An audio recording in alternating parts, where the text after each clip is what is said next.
Zaho tsy andary fa misy lamena ry tompo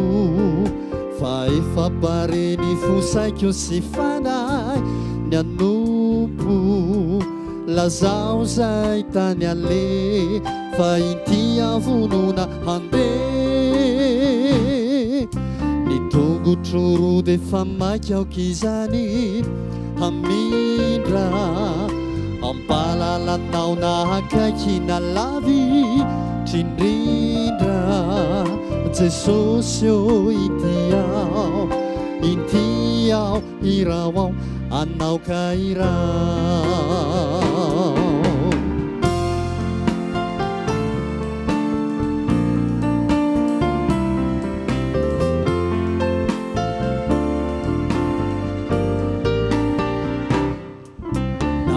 naorovina naora amin'ny firy anao ao naora mikijana mamiry firy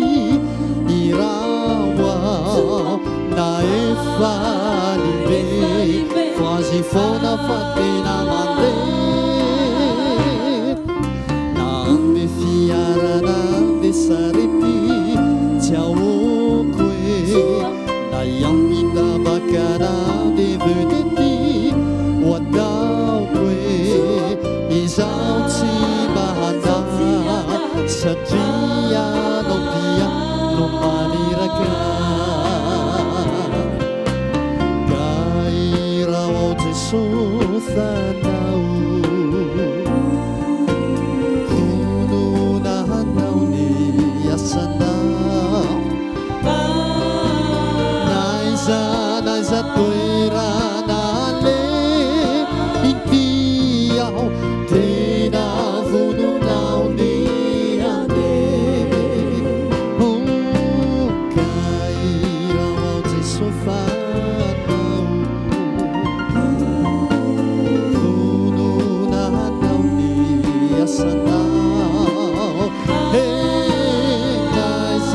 naiza toerana le intiao tena vononao ny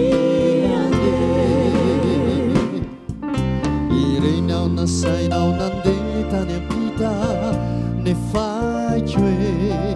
nasehonao any asam-bola tsy vita ho ataoko e nihiraka ao remo efa nisy mba nolaviko nirainao any tory teny amponja nataoko e ireo zay mitondra arepina mafonja no vangiko e daminy anaranao kitiao mbolerao mpambola te anao raha mbola ny anaranao konotoriko mampampo e manao miasanao Jesosy io tena tiako lalaiko e